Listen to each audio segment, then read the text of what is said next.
Kan kalau ingin mencari kejernihan, kemurnian segala sesuatu, teruslah berjalan menuju sumber aslinya. Al-ilmu qoblal qaul wal amal. Ilmui terlebih dahulu sebelum kita berbicara dan sebelum kita berbuat.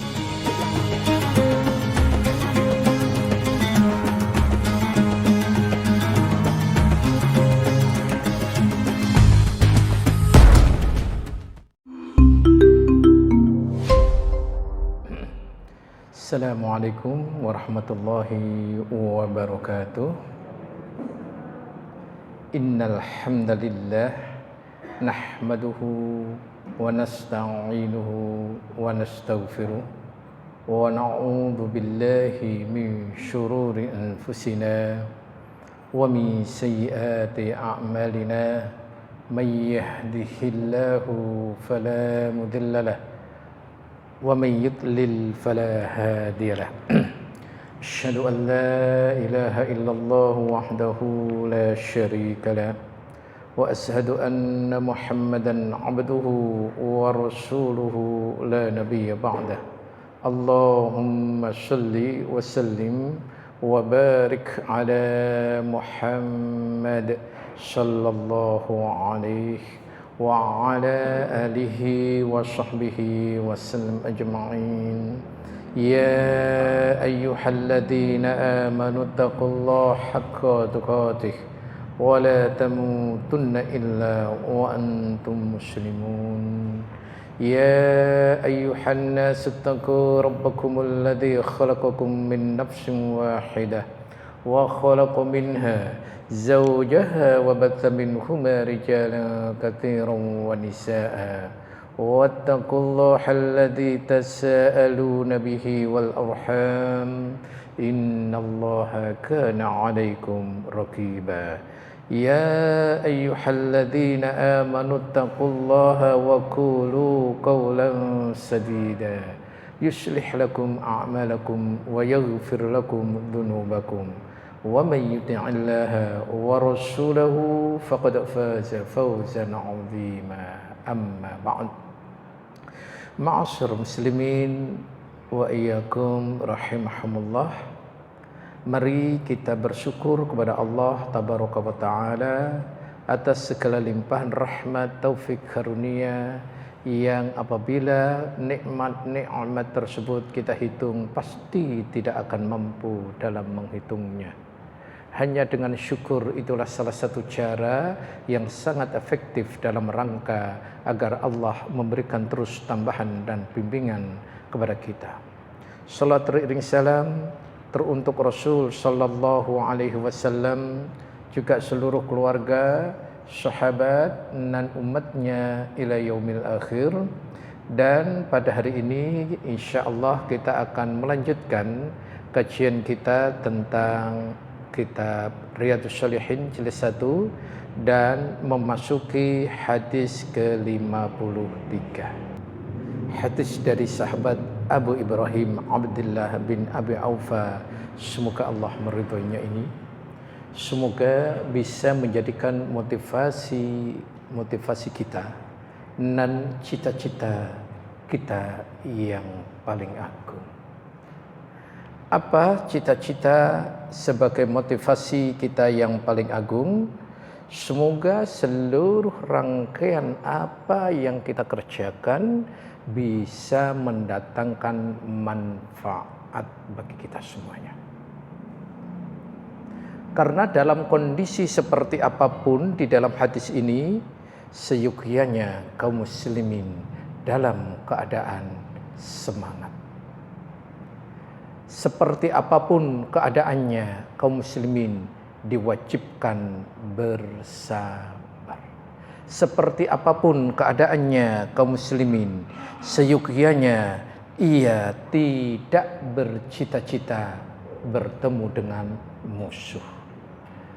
Akan tetapi mari kita cita-citakan mati syahid itu. Mati syahid kata Rasulullah bukan hanya di medan perang. Walaupun di atas pembaringan tempat tidur pun insya Allah bisa mati syahid. Kalau kita mencita-citakan mati syahid itu.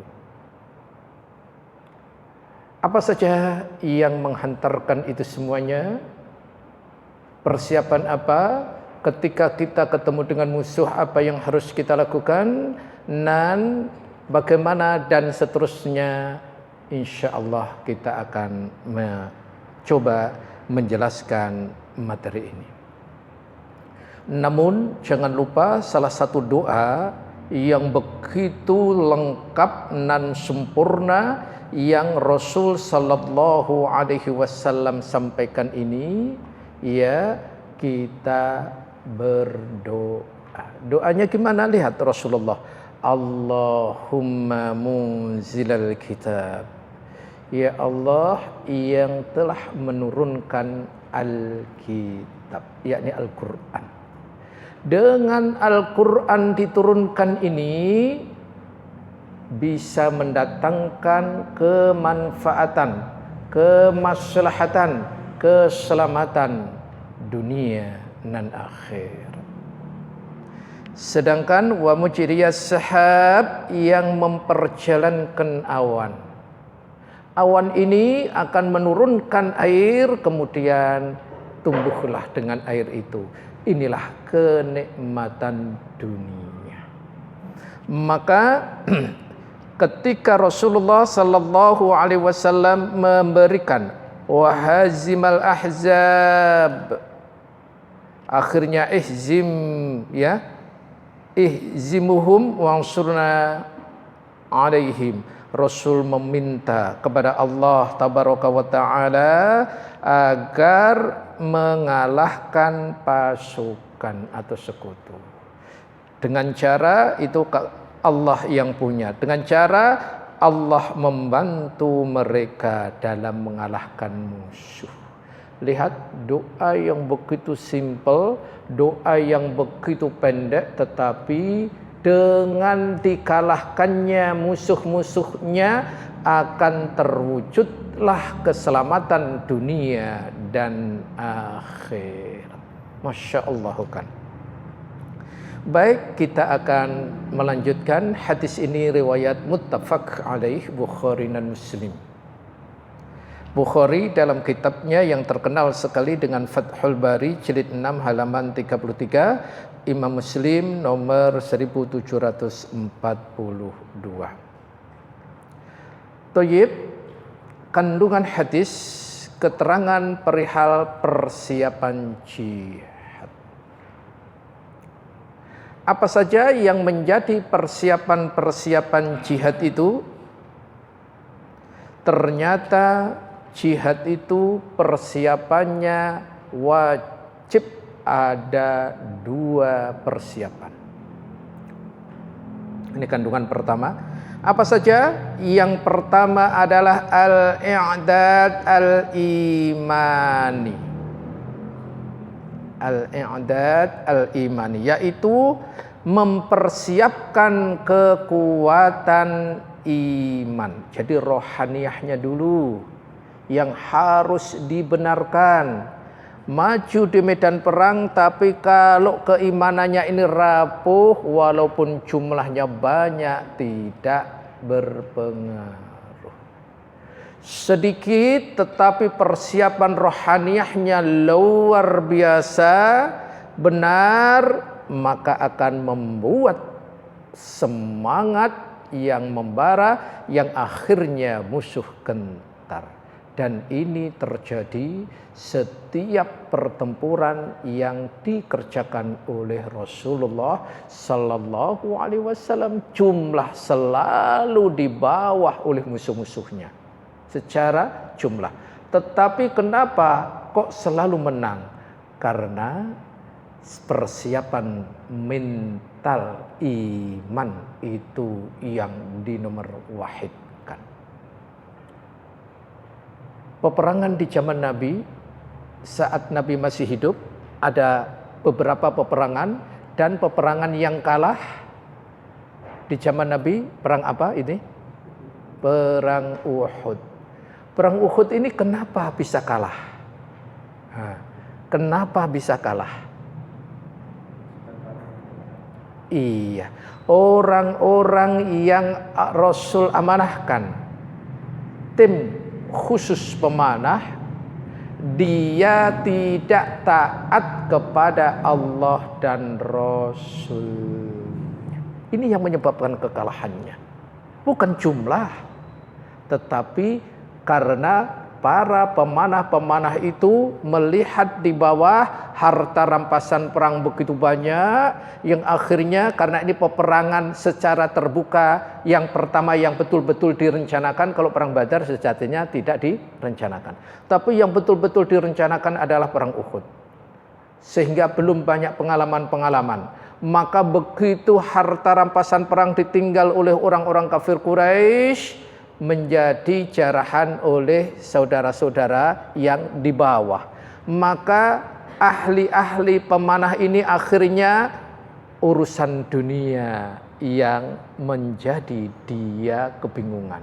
Akhirnya ia turun, begitu posnya ditinggalkan, maka orang-orang kafir naik lagi kepada tempat yang sangat strategis. Akhirnya terjadilah kekalahan. Jadi ternyata kekalahan apapun itu karena maksiat, durhaka kepada Allah dan Rasulnya. Siapa yang maksiat dan durhaka kepada Rasulnya, apapun yang akan diperjuangkan, wallahu a'lam. Tapi melihat ini hati-hati, ya, hati-hati. Insya Allah dengan berpegang kepada kesiapan mental yang luar biasa, yakni al-i'dadul al-iman, persiapan kekuatan iman, inilah yang akan memberikan kekuatan kepada diri dan luar biasa. Itu yang pertama. Nanti akan kita jelaskan seperti apa saja kekuatan persiapan mental itu apa saja. Yang kedua, persiapan syarat peperangan berikutnya, ini sebelum peperangan, adalah al-i'dad al-madi, persiapan atau berbekalan secara materi. Meliputi perlengkapan, persenjataan, sejenisnya, dan yang lain-lain. Dua syarat ini, baik pertama yakni al-i'dad al-imani maupun al-i'dad al-madi, Allah gambarkan Quran surat ke-8 atau Al-Anfal ayat ke-60. Coba jamaah perhatikan di sini, Allah memerintahkan bagi siapa saja yang akan berjihad di jalannya, kewajibannya mempersiapkan segala hal yang terpenting dalam pertempuran itu. Maka kesiapan dua tadi, mana yang lebih harus didahulukan? Al-i'dad al-imani atau al-i'dad al-mali? Mana yang harus didahulukan? Iya, al-i'dad al-imani, persiapan rohani, keimanan. Apa hikmahnya? Jadi segala apa yang kita kerjakan, ma'asyar muslimin, tolong iman, rohani, niat, tujuan, harapan harus benar terlebih dahulu sebelum kita melangkah apapun itu. Karena nanti kalau kita membicarakan jihad menurut Islam ada 13 tingkatan. Di antaranya yang paling awal harus jihad dengan ilmu. Jadi menuntut ilmu ini pun termasuk jihad. Itu. Maka sebelum kita menuntut ilmu pun harus dipersiapkan dulu rohaniyahnya. Niatnya harus lurus, niatnya harus bersih, niatnya semata-mata karena Allah. Insya Allah akan menerima ilmu itu dengan mudah. Dan Allah akan berikan kefahaman dengan mudah. Dan Allah akan memberikan kemudahan dalam mengamalkan ilmu tersebut. Itu. Tayyib, anak akan ambil beberapa persiapan tentang al-i'dad al-imani, yakni tidak ada persiapan dan perbekalan yang terbaik kecuali takwa. Itu. Jadi sekali lagi tidak ada perbekalan, tidak ada yang lebih baik bekal kecuali bertakwa kepada Allah Subhanahu wa taala. Ini sangat banyak sekali ayat, akan tetapi kita sampaikan beberapa saja. Yang pertama surat Toha surat 20 ayat ke-132. Jadi akibat yang terbaik, manfaat atau hikmah yang terbaik yang akan dimiliki adalah orang yang bertakwa. Bukan hanya di dunia, tetapi di akhirat pun itu. Atau Quran surat ke-7 ayat 128. Jadi lihat, wal aqibatu lil muttaqin. Kesudahan yang baik adalah bagi orang-orang yang bertakwa. Jadi ma'asyurul muslimin, bahkan di surat-surat yang lain, misalkan surat ini nggak usah dibaca karena cukup 2 saja, sebetulnya banyak. Allah berfirman, apa itu? Wa tazawwadu fa inna khairaz zati taqwa. Berbekallah wahai kalian semuanya, dan sebaik-baik bekal adalah takwa. Quran surat 2 ayat 197.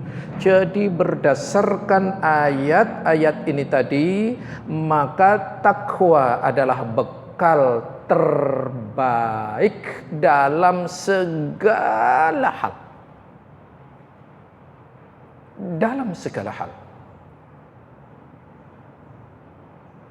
Sehingga siapa yang sudah mengetahui takwa dengan sebenar-benarnya, maka dia orang yang akan beruntung. Pertanyaan kecil, takwa karena bekal terbaik pasti punya rukun. Kalau definisi semua sudah paham.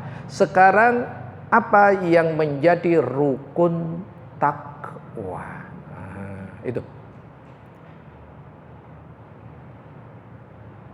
Yang menjadi rukun takwa ternyata ada 3. Pertama adalah al-ikhlas atau tauhid, yakni memurnikan segala aktivitas kita hanya teruntuk Allah Subhanahu wa ta'ala. Jadi ikhlas ternyata, tauhid ternyata, memurnikan ibadah kepada Allah dengan semurni-murninya, maka orang ini nanti pelan namun pasti tangga akan dijalani menuju tingkatan tertinggi. Ternyata ikhlas atau mukhlis itu tingkatan puncaknya tangga di dalam mendekatkan diri kepada Allah dan kesuksesan seorang hamba. Silahkan surat 4 ayat 146. Inilah tangga-tangga yang wajib kita ketahui kalau kita menghendaki rukun pertama takwa bisa kita ada di pada diri kita. Jadi sebelum memasuki tangga puncaknya, ikhlas adalah tangga pertama, bertaubat. Maka sebelum memasuki medan peperangan, maka pemimpin yang benar, pemimpin yang faham mengajak seluruh pasukannya dulu bertaubat kepada Allah Subhanahu wa taala. Karena begitu taubat seorang hamba dosanya hilang, maka jiwanya bersih, semangat luar biasa. Yang kedua tangganya wa aslahu, perbaikan. Jadi wajib kita punya konsep, aku setiap hari, setiap pekan, setiap bulan, setiap tahun harus ada perbaikan. Kita bisa menghitung usia kita. Usia kita sekarang anggaplah 17 jalan. Biar kelihatan masih muda gitu loh, 17 jalan. Sedangkan Rasulullah 63. Silahkan dihitung. Aku umurnya sekian, usia standarnya adalah Rasulullah, maka aku perbaiki apa dulu? Harus punya target. Ini. Insya Allah ketika saat usia kita mencapai 63 atau saat kita dipanggil oleh Allah, perbaikan itu terus terjadi. Jadi kita meninggal dalam keadaan perbaikan. Masya Allah. Kalau ini bisa terjadi, ingat, Allah tidak melihat hasil, tapi Allah melihat proses usaha.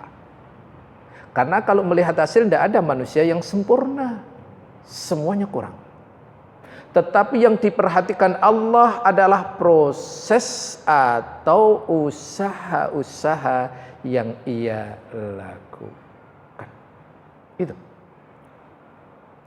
Maka ketika satu proses perbaikan kita sudah menjalankan, tangga berikutnya yang ketiga adalah, lihat di sini, wa'tasamu billah. Bahasa kitanya berpegang kepada Allah adalah istiqomah. Itu. Jadi setelah kita bisa memperbaiki satu item, istiqomah. Tambah lagi istiqomah, tambah lagi istiqomah, tambah lagi istiqomah. Masya Allah. Ini luar biasa. Kemudian tangga terakhir, wa ahlasu dinahum lillah. Apa itu? Ia dengan tulus ikhlas menjalankan agama mereka karena Allah. Inilah orangnya disebut dengan mukhlis. Jadi mukhlis itu tangga terakhir yang seorang hamba menempuh jalan kepada Rabb. Maka Allah tabaraka wa ta'ala, bagi siapa yang menjalankan tangga-tangga tadi, meskipun nanti kita belum bisa sempurna seluruhnya, tetapi ada usaha ke arah itu. Allah akan memberikan, wa sawfa yu'tillahul mu'minina ajran 'azima. Allah akan memberikan balasan yang azima, yang agung. Apa balasan yang paling agung itu? Surga. Tidak ada balasan yang lebih agung, lebih mulia dibandingkan dengan surga Allah tabaraka wa ta'ala. Ini rukun pertama, ikhlas dalam menjalankan agama Allah. Rukun kedua tentang takwa adalah al-ittiba, mengikuti Rasulullah sallallahu alaihi wasallam. Siapa orang yang paling takwa? Rasulullah. Maka seyogianya kalau kita menghendaki takwa itu ada pada diri kita, padahal takwa tadi sebaik-baik bekal, manusia yang paling bertakwa adalah Rasulullah, maka kewajiban kita ittiba, mengikuti Rasul sallallahu alaihi wasallam. Silahkan dibuka Quran surat 3 ayat ke-31. Coba perhatikan ayat ini. Qul in kuntum tuhibbunallah. Ya. Katakanlah Muhammad, jika umatmu mengatakan mencintai aku, fattabi'uni, aku di sini Allah, maka ikutilah aku Rasul. Maka apa? Orang yang mengikuti Rasul, Allah memberikan jaminan dua. Jaminan pertama apa? Yuhibbukumullah. Allah akan mencintai hamba tersebut. Masya Allah. Yang kedua, yaghfir lakum dzunubakum. Tangga pertama, Allah akan mengampuni dosa-dosa seorang hamba tadi. Keberuntungan sudah akan diraih. Inilah rukun takwa yang kedua, ittiba. Rukun takwa yang ketiga adalah al-ilmu. Harus berilmu. Itu. Kenapa sih kok harus berilmu? Masya Allah. Yarfa'illahu alladhina amanu minkum walladhina utul ilma darajat. Bahwa Allah tabaraka wa ta'ala akan mengangkat derajat bagi siapa? Orang yang beriman dan berilmu. Segala sesuatu itu kalau diilmui akan menjadi mulia. Namun sebelumnya ilmu ini wajib kita ketahui dulu. Silahkan dibuka Quran surat Muhammad surat ke-47 ayat ke-19. Allah berfirman di ayat ini, fa'lam, ketahuilah annahu sesungguhnya la ilaha illallah, tiada ilah atas sesembahan yang berhak diibadah dengan benar kecuali hanya Allah. Kemudian wastaghfir lidzambik, memohon ampunlah kepada Allah atas dosa-dosa kalian dan dosa orang yang beriman, dan seterusnya. Wallahu a'lam. Masya Allah. Apa anak akan sampaikan? Saya akan sampaikan contoh. Anjing menurut syariat Islam najis enggak? Najis. Siapa yang memelihara anjing setiap harinya, di samping malaikat rahmat tidak akan masuk, tapi malaikat maut tetap masuk ya. Nanti kalau malaikat maut nggak masuk, semua orang memelihara anjing nanti ya. Yang dimaksud malaikat tidak masuk adalah malaikat rahmat. Apa itu? Akan dikurangi 2 qirot setiap hari kebaikannya. Padahal 1 qirot itu 1 gunung Uhud. Bayangkan bagaimana kita bisa setiap hari mengumpulkan kebaikan itu hilang gara-gara memelihara anjing.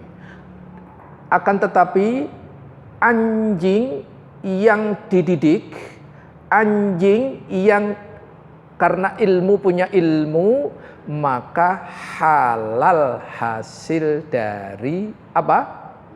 Berburunya. Kenapa kok halal? Karena punya ilmu. Masya Allah. Itu